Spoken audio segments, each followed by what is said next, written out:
اور جو تمام نبیوں کو ان کے زمانے میں دیا گیا ہم سب پر ایمان لاتے ہیں، یقین رکھتے ہیں۔ لا نفرق بین احد منہم، ہم ان نبیوں میں سے کسی میں تفریق نہیں کرتے۔ تفریق کا مطلب کسی نبی کو مانے اور کسی کو نہ مانے۔ یہ کس کا طریقہ تھا؟ یہودیوں کا، عیسائیوں کا۔ مسلمانوں کا معاملہ کیا ہے؟ عیسیٰ علیہ السلام اللہ کے نبی کی شان میں گستاخی ہوئی، خاکے بنائے گئے۔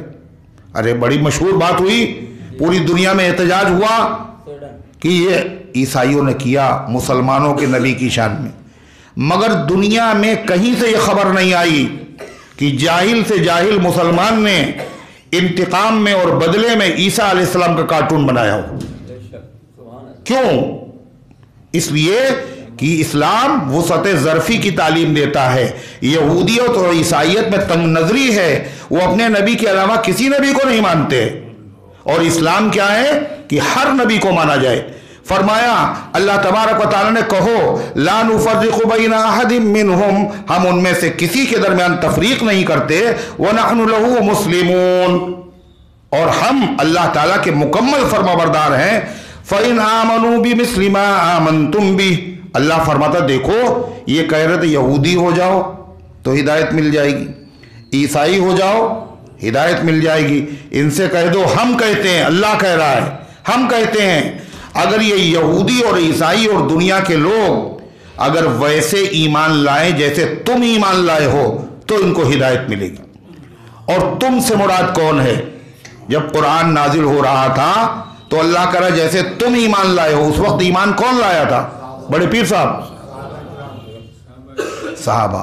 قرآن بتانا خالی ایمان لانا کافی نہیں ہے، اللہ کو وہی ایمان چاہیے جیسا ایمان صحابہ کا تھا، وہی دین چاہیے جیسا دین صحابہ کا تھا، ویسے ہی طریقہ چاہیے جیسے طریقہ صحابہ کا تھا۔ جتنی چیزوں کو صحابہ مانتے تھے اتنی چیزوں کو مانو، جیسے مانتے تھے ویسے مانو۔ اگر کوئی آدمی نبی کریم علیہ السلام کو زیادہ مانے، صحابہ سے زیادہ، یعنی خدا سمجھنے لگے یا علم میں اللہ کے برابر سمجھنے لگے، تو یہ ایمان نہیں ہوگا، اس کا ٹھکانہ جہنم ہوگا۔ اس لیے کہ اللہ کہہ رہا اب تو ایمان وہی معتبر ہے جیسا تم ایمان لائے ہو۔ کیا کہا؟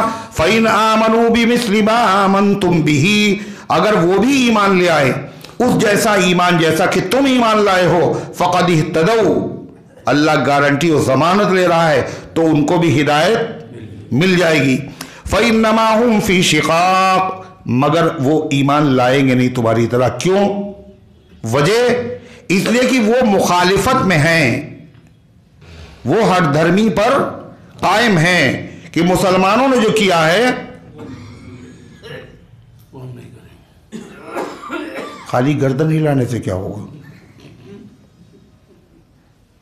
چونکہ اسے مسلمان مانتے ہم نہیں مانیں گے، اس کو کہتے مخالفت۔ مسلمان افطار اتنے بج کے اتنے منٹ پہ کرتے ہیں، ہم اسی دسترخوان پہ بیٹھیں گے مگر افطار ہم بعد میں کریں گے۔ مسلمان سحری کھاتے ہیں دیر میں، ہم پہلے کھائیں گے۔ یہ کیا ہے؟ ارے یہ مخالفت نہیں ہے؟ سوچیے آپ، پوری دنیا میں اذان ایک ہوتی ہے، اتنے اختلاف کے باوجود اذان کے کلمات میں کوئی تبدیلی نہیں ہے، مگر ہم بڑھا دیں گے۔ یہ کیا ہے؟ بولو، مخالفت ہے نا؟ اللہ کہہ رہا ہے یہ مخالفت ہے صرف، اور اگر وہ مخالفت کر رہے ہیں، ضد پہ اوپر اڑے ہوئے ہیں، تو اے پیغمبر اور پیغمبر کے ماننے والوں، ان کی ضد اور مخالفت کی وجہ سے تمہارا نقصان نہیں ہوگا۔ کیوں؟ فَسَيَكْفِيكَهُمُ اللَّهُ وَهُوَ السَّمِيعُ الْعَلِيمُ، اللہ ان سب کے لیے کافی ہو جائے گا تمہاری طرف سے، اور اللہ سننے والا بھی ہے، اللہ جاننے والا بھی ہے۔ ان کی نیت کیا ہے، ان کی باتیں کیا ہیں، کیسی کفریہ باتیں بک رہے ہیں، ضد ہے ضد۔ انہوں نے کہا کہ یہ تصدیق ہوئی چاند ہو گیا عید کا، کہ یہ تصدیق جنہوں نے کی وہ دیوبندی مولانا ہے، لہذا ہم تو نہیں مانیں، ہم تو روزہ رکھیں گے کل۔ حالانکہ روزہ رکھنا حرام ہے جب چاند کی تصدیق ہو گئی، مگر کیوں؟ ضد ہے ضد۔ ایسی ضد کا کیا ٹھکانہ ہے بلاؤ؟ میں ہوا کافر تو وہ کافر مسلمان ہو گیا، کہ صاحب ہم مسلمان ہو گئے، کہ اچھا ہم مسلمان اب نہیں رہیں گے، چونکہ یہ مسلمان ہو گئے ہم کافر ہو جائیں گے. یہ کوئی ضد ہے؟ قرآن کریم کی یہی وہ آیت کریمہ ہے جب حضرت عثمان غنی رضی اللہ عنہ شہید ہوئے اور قرآن پڑھ رہے تھے، اور بڑے اچھے حافظ تھے حضرت عثمان، روزانہ رات میں نماز میں پورا قرآن ختم کرتے تھے، مگر قرآن کو دیکھ کر پڑھنا زیادہ ثواب کا کام ہے. شہادت کے وقت حضرت عثمان غنی رضی اللہ عنہ کے سامنے قرآن کھلا ہوا تھا، اور جب ان کو شہید کیا گیا، غنی کے باغیوں کو، غنی کے دشمنوں کو اور ان کے وار کو دیکھو، بصیرت ہو تو ذی النورین کے کردار کو دیکھو. حضرت مولانا عبدالاول صاحب رحمۃ اللہ نے کہا غنی کے باغیوں کو اور ان کے وار کو دیکھو، بصیرت ہو تو کردار ذی النورین کو دیکھو. کوئی خنجر چلاتا ہے، کوئی محو تلاوت ہے. وہ باغی خنجر چلا رہے ہیں اور وہ اللہ کے کلام میں روزے کی حالت میں اللہ کے کلام میں مصروف ہیں، تو خون کا جو پھوار گری وہ اسی آیت کے اوپر گری. حضرت زید بن نعیم کہتے ہیں کہ بعض خلفاء کے پاس وہ قرآن بھیجا گیا کہ آپ اس کی جلد بنوا دیجئے، یہ وہی قرآن ہے. تو فرماتے ہیں کہ میں نے خود دیکھا کہ اس آیت کریمہ پر حضرت عثمان غنی کے خون کے چھینٹے موجود. اللہ تعالیٰ کافی ہو گیا ان باغیوں کی طرف سے بھی جو حضرت عثمان کو شہید کرنے والے تھے. کچھ پاگل ہو گئے، کچھ دیوانے ہو گئے، کچھ مجنون ہو گئے. ایک آدمی تو ایسا تھا اس کے ہاتھ کٹ چکے تھے، پیر کٹے ہوئے تھے، اور وہ گھسٹ رہا تھا اور کہہ رہا تھا ہائے آگ ہائے آگ ہائے آگ ہائے آگ. کسی کا کیا ہوا تجھے؟ کہ میں بھی ان لوگوں میں سے تھا جو عثمان غنی کو شہید کرنے کے لیے گئے تھے. حضرت عثمان کی بیوی پر جب میں نے حملہ کیا، ان کی انگلیاں کٹ گئیں، تو حضرت عثمان کی زبان سے نکلا قطعک اللہ یدیک ورجلیک وادخلک النار. اللہ تیرے ہاتھ کاٹے، اللہ تیرے پیر کاٹے، اللہ تجھے جہنم میں داخل کر دے. میرے ہاتھ کٹ چکے ہیں، میرے پیر کٹ چکے ہیں، بس جہنم میں جانا باقی. اللہ فرماتا فسیکفیکہم اللہ والسمیع العلیم. یہودی اور عیسائی کیا کرتے تھے؟ بچہ جب تھوڑا بڑا ہو جاتا تھا تو ایک پانی ہوتا تھا زرد کلر کا، اور صاحب اس میں بچے کو نہلا دیتے تھے اور کہتے تھے اب یہ پکا عیسائی ہو گیا، پکا یہودی ہو گیا، کلر اس کے اوپر. اللہ کیا کہہ رہا ہے؟ مسلمانوں یہ کہتے ہیں کہ تمہارے وہاں کلر نہیں، ہمارے وہاں کلر ہے. اللہ کہہ رہا ہے ان کو جواب دے دو، کیا؟ صبغت اللہ، ہم نے اللہ کے رنگ کو قبول کر لیا ہے. تم یہ دنیا کے کلر میں اپنے بچوں کو رنگ رہے ہو، ہم نے اللہ کے کلر کو، اللہ کے رنگ کو قبول کر لیا. اللہ کا کلر کیا ہے؟ اللہ کا دین ہم نے قبول کر لیا. ومن احسن من اللہ صبغہ، اور اللہ تعالیٰ سے زیادہ اچھے کلر والا کون ہو سکتا ہے؟ اللہ کے دین کا کلر ایسا ہے جو مٹنے والا نہیں ہے.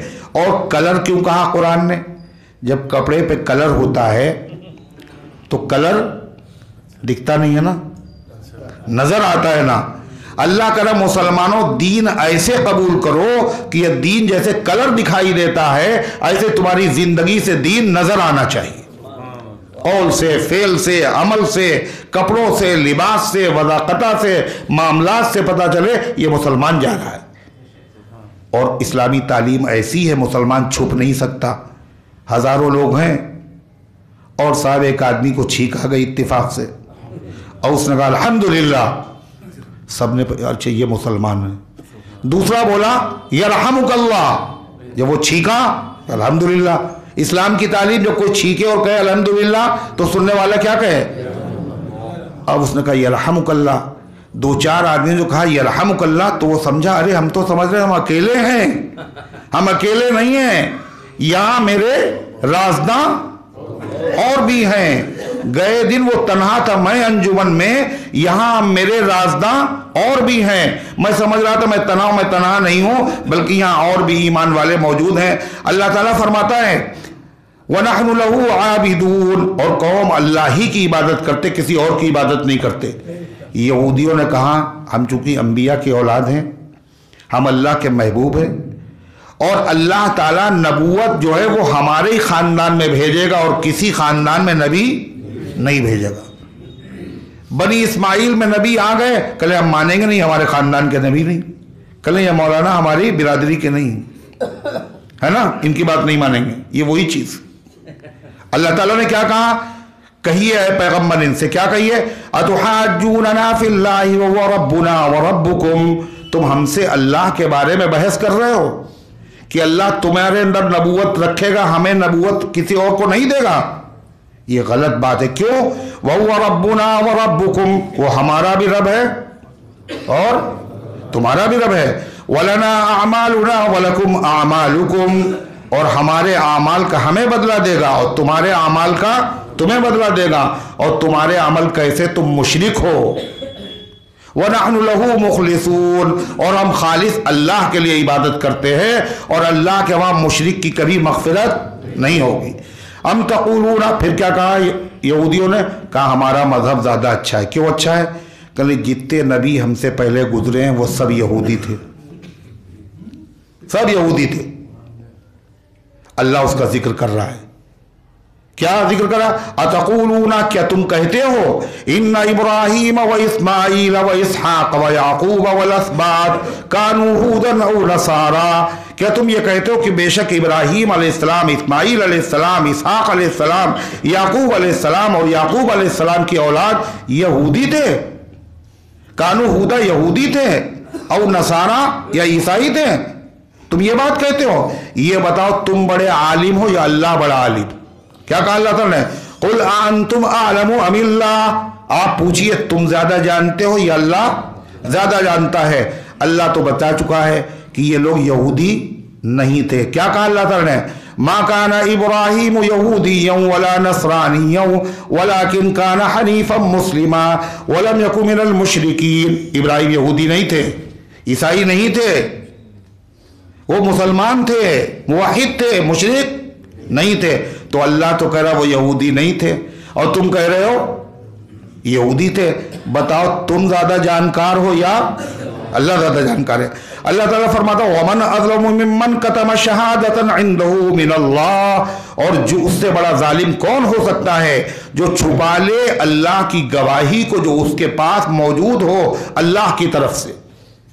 اللہ تعالیٰ نے توریت اور انجیل میں کہیں نہیں کہا ابراہیم یہودی تھے، بلکہ ان کا ملت اسلام تھی، وہ مسلمان تھے.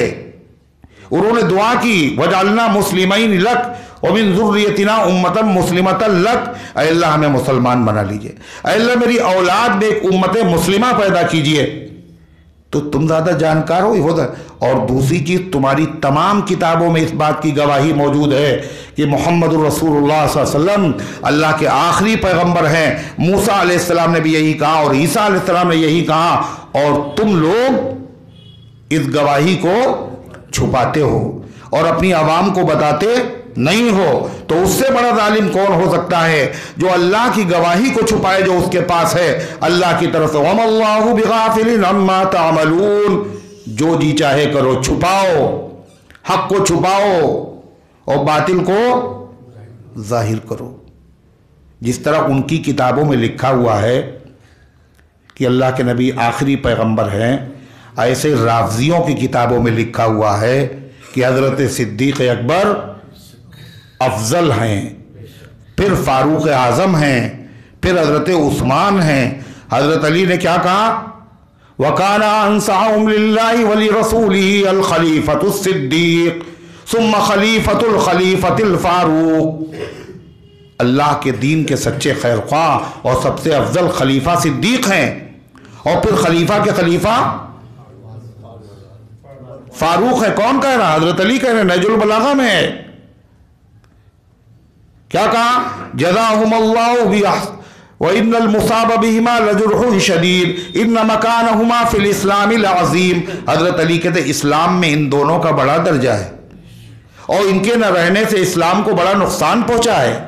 وَجَزَاهُمَ اللَّهُ بِأَحْسَنِ مَا عَمِلَا، اور ابو بکر و عمر کو اللہ بہترین جزا عطا فرمائے. یہ نہج البلاغہ میں لکھا ہوا، مگر بتایا کبھی کسی نے؟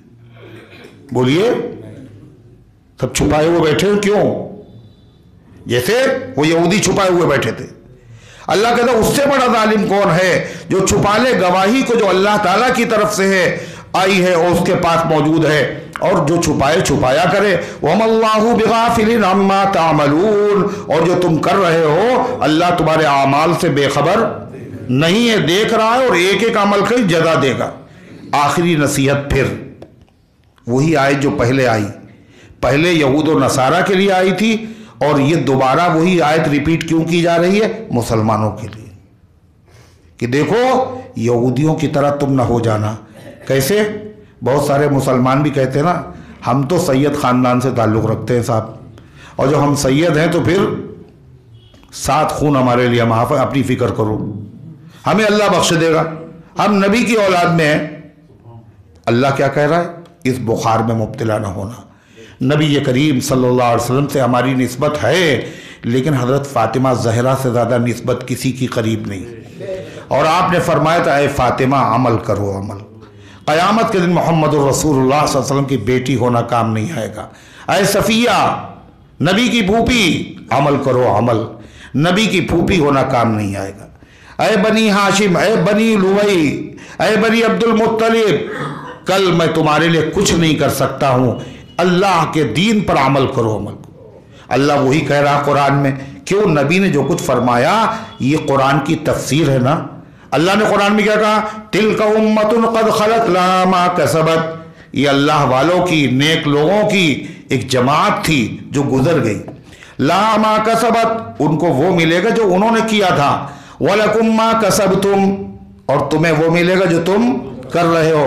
خالی خاندان پہ فخر کرنے سے کچھ نہیں ہوگا، جس آدمی کا عمل اس کو پیچھے کر دے گا خاندان اس کو آگے نہیں بڑھائے گا۔ وَلَا تُسْأَلُونَ عَمَّا كَانُوا يَعْمَلُونَ، اور تم سے پوچھا نہیں جائے گا ان کاموں کے بارے میں جو ان لوگوں نے کیے تھے۔ تمہارے ابا نے یہ کام کیوں کیا تھا؟ اللہ یہ ابا سے پوچھے گا، تم سے تو وہی پوچھے گا تم نے یہ کیوں کیا۔ اللہ کی مہربانی سے یہ پہلا پارہ مکمل ہو گیا، سورہ بقرہ نہیں مکمل ہوئی، وہ تو 2.5 پارے کی ہے، پہلا پارہ مکمل ہو گیا۔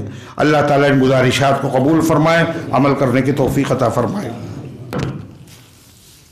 منا انصاری کی طبیعت خراب ہے، سہانہ اور محمد نعیم کی والدہ عاقل، عبد القادر، عبد الغنی، محمد بلال، محمد عراف کی والدہ شفیق کہلیہ، مجتبہ ان کی والدہ عبدالسلام اور محمد بلال، اور رانی کیا لکھا ہے، کیا نام، اچھا رانی کے صاحبزادے، اور اسی طریقے سے عبد القدیر صاحب ICU میں ہیں۔ اللہ ان سب کو شفا عطا فرمائے اور ان کے حال پہ رحم فرمائے۔ برین ہیمریج کے مریض کا آپریشن کامیاب ہو گیا ہے الحمدللہ، وسیم بھائی نام تھا ان کا۔ اب میری والدہ نفیس جہاں اور خالہ بلقیس جہاں اور سمینہ اور شہناز اور رخسانہ، شبانہ، شاہانہ، عالیہ اور نفیس کی بھائی اور رئیس احمد، اور یہ سب کے سب جتنے بھی بیمار ہیں اللہ تعالیٰ ان سب کو شفائے کاملہ عاجلہ مستمرہ دائمہ عطا فرمائے۔